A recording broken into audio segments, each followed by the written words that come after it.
আগামী নির্বাচনে জামাতকে সরকার মেনে নিয়ে প্রধান বিরোধী দলের আসনে বসার জন্য বিএনপি প্রস্তুতি নিচ্ছে। অবাক হলো ঘটনা সত্য। দর্শক দেখেন, এখানে আগামী নির্বাচনে কি হবে এটা বলে দিয়েছি। আগামী নির্বাচনে কোনো দলে একক সংখ্যাগরিষ্ঠতা হয়তো পাবে না এবং একটা জাতীয় সরকার হবে, তবে ফার্স্ট হবে জামাত। সেই হিসেবে জাতীয় সরকার হোক আর যা হোক, জামাত সরকার বেসিক্যালি এটাই, যে ফার্স্ট হবে তার নামে সরকার, জাতীয় সরকার হলো। কিন্তু বিরোধী দল বলতে কিছু একটা থাকবে, একদম বিরোধী দল থাকবে না তা না। যেমন জামাত সরকার, বিএনপি বিরোধী দল, বিএনপির অনেক মন্ত্রী থাকবে, বিএনপির ডেপুটি স্পিকার থাকতে পারে, এমনকি রাষ্ট্রপতি বিএনপি থেকে হতে পারে, অনেক কিছুই হতে পারে। সরকারি দলের মতোই প্রায় সমান সমান সুযোগ সুবিধা পাবে, কাছাকাছি 19-20 পার্থক্য, সামান্য হয়তো একটু বেশি জামাত। কিন্তু যারা সেকেন্ড হবে তারা বিরোধী দলও থাকবে। যেমন বিএনপির 10 জন মন্ত্রী থাকবে, আবার তাদের প্রধান বিরোধী দলীয় নেতাও থাকবে, বিরোধী দলীয় চিফ হুইপ বৃন্দও থাকবে। মানে বিরোধী দলীয় যে স্ট্রাকচার, কাঠামো, পার্লামেন্টারি ডেমোক্রেসিতে, ওয়েস্টমিনস্টার স্টাইল ডেমোক্রেসিতে এটা বিলীন হবে না। এটা যারা সেকেন্ড হবে তারা সেখানে বসবে। বিএনপি বিরোধী দলের আসনে বসার জন্য রেডি হচ্ছে, স্পষ্টতই আমরা দেখতে পাচ্ছি। মির্জা ফখরুল অলরেডি বলে ফেলেছেন, জনগণ আমাদের বাদ দিলে বিরোধী দলে থাকবো। মির্জা ফখরুল এর মানে লাইনে এসেছেন, বিএনপি বা লাইনে আসতে শুরু করেছে। অনেকে বলছেন যে আগে ভাগে মেনে নেন, তাহলে কষ্ট কম হবে। না, এটা মেনে নেওয়া ইজ ভেরি সিম্পল। ডাকসুতে, জাকসুতে, চাকসুতে, রাকসুতে, যোগসুতে ছাত্রদল তাদের এই পরাজয় বা তারেক রহমান এভাবে পরাজয় মেনে নেবেন, এটা তো আমরা বুঝতে পারিনি। যেমন তারেক একটা কথা বলেছিলেন যে ডাকসুতে শিবির জিতলে কেউ মেনে নেবে না, কিন্তু ছাত্রদল জিতলে সবাই মেনে নেবে। কিন্তু আমরা দেখতে পেয়েছি যে আসলে মেনে নিতে সবাই বাধ্য হয়েছে। অতএব ছাত্র সংসদ নির্বাচনেই বিএনপির রিহার্সেল হয়ে গিয়েছে।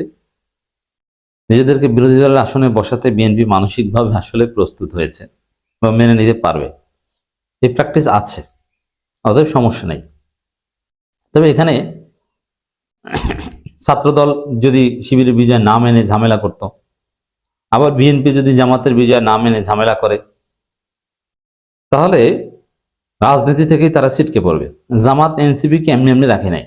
জামাত কি একা? জামাতের সাথে গুরুত্বপূর্ণ সবাই আছে। অতএব জামাতের বিজয় বিএনপি মানবে না, বিএনপি তো থাকবে না। জামাত সেই রাস্তা তো আগেই তৈরি করেছে। অতএব জামাতের বিজয় মেনে, জামাতকে সরকার মেনে বিএনপিকে বিরোধী দলে বসতে হবে, এটা বিএনপি জানে। এই প্রস্তুতি তাদের আছে, এটা না মানা ছাড়া কোনো উপায় নেই। এ কারণে বলা যায়, কেউ কেউ বলছেন যে যাক, বিএনপি এবার লাইনে আসছে, সঠিক লাইনে আসছে। এবার সঠিক লাইনে প্রেডিকশন করতে পারছে যে জনগণ বাদ দিলে আমরা বিরোধী দলে বসবো। ভালো তো। কেউ কেউ বলছেন সত্যটা মেনে নেওয়া ভালো, রিয়ালিটি মেনে নিয়ে সামনে এগোনো অনেক ভালো। হ্যাঁ, এটা একটা অসাধারণ পরামর্শ বিএনপির জন্য, যে সত্য মেনে নেওয়া উচিত এবং রিয়ালিটি মেনে নেওয়া উচিত যে বিএনপি এবার বিরোধী দলে যাবে। অতি স্বপ্ন দেখলে স্বপ্ন দোষ হতে পারে। অতএব আপনি একদম ক্ষমতায় চলে যাবেন, কোনো উপায় নেই, আমার একমাত্র রাস্তা ক্ষমতা, না, এভাবে ভাবলে আপনার রাজনীতি থাকবে না। অতএব বিরোধী দলে বসার জন্য বিএনপির ভাইয়েরা আপনাদেরকে অনুরোধ করব যে ইউ গেট প্রিপেয়ার্ড। আপনাদেরকে প্রধান বিরোধী দলের আসনে বসতে হবে। মন্ত্রণালয় থাকবে আপনাদের, জাতীয় সরকারও আপনারা থাকবেন, এমনকি অতি গুরুত্বপূর্ণ অনেক পদও থাকবে। At the same time you are second, you are not first. সরকারটা পরিচিত হবে জামাত সরকার নামে, জামাত জাতীয় সরকার, জামাত নেতৃত্বাধীন জাতীয় সরকার, নট বিএনপি লেড জাতীয় সরকার। মির্জা ফখরুল আরো নানান বিষয়ে কথা বলেছেন, কিন্তু এই পয়েন্টটা খেয়াল করেন, জনগণ আমাদের বাদ দিলে বিরোধী দলে থাকবো। মির্জা ফখরুলকে একটা ধন্যবাদ দিতে হয় এত সুন্দর একটা কথা বলার জন্য। বিএনপি নেতারা তো সুন্দর কথা বলা ভুলে গেছেন। আগামী জাতীয় নির্বাচনকে দেশের ভবিষ্যতের জন্য কঠিন পরীক্ষা হিসেবে আখ্যা দিয়েছেন বিএনপি মহাসচিব মির্জা ফখরুল ইসলাম আলমগীর। এই যে কঠিন পরীক্ষা কেন বলছেন? এটাও যে বিএনপি যে ফার্স্ট হতে পারে না, বিএনপি ফার্স্ট হলে ইতিবাচক অপটিমিস্টিক কথাবার্তা বলতেন। তিনি বলেন, এই নির্বাচন নির্ধারণ হবে দেশ লিবারাল ডেমোক্রেসির হাতে যাবে না উগ্রপন্থী রাষ্ট্রবিরোধী দখলে যাবে। নির্বাচনের আগে উগ্রপন্থী অমুক তমুক জামাতকে বলবেন, কিন্তু জামাতের প্রধানমন্ত্রীর অধীনে মন্ত্রণালয় নিতে আপনাদের অসুবিধা হবে না, এটাও জানি। তবে এই যে আশঙ্কা কিন্তু আছে, দেখছেন যে আগামী নির্বাচিত, মানে তারা নিজেদেরকে বলছে উদার গণতন্ত্র আর জামাতকে বলছে উগ্রপন্থী।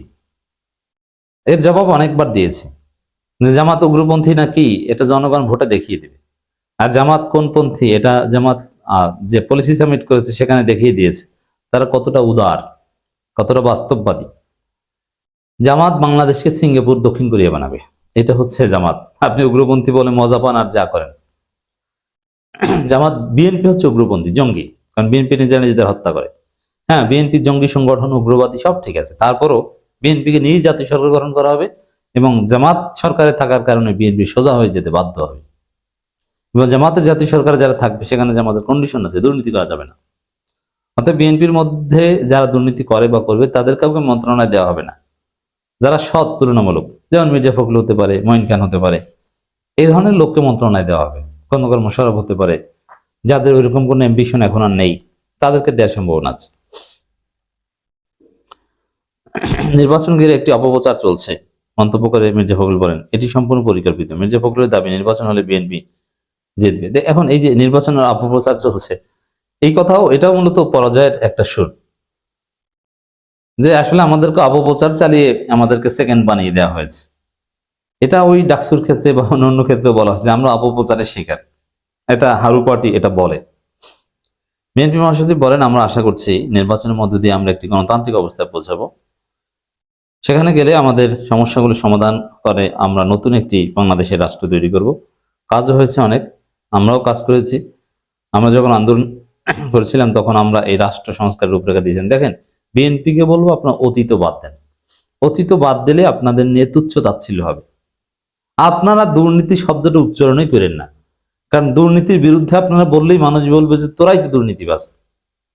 তবে ওইটা মানুষের মনে একটু কম হয়। দুর্নীতি, চাঁদা, এসব শব্দ যত সম্ভব এড়িয়ে চলেন, এই ফ্রি পরামর্শ দিলাম, কারণ এটা কেমন যেন একদম বিদঘুটে মনে হয়।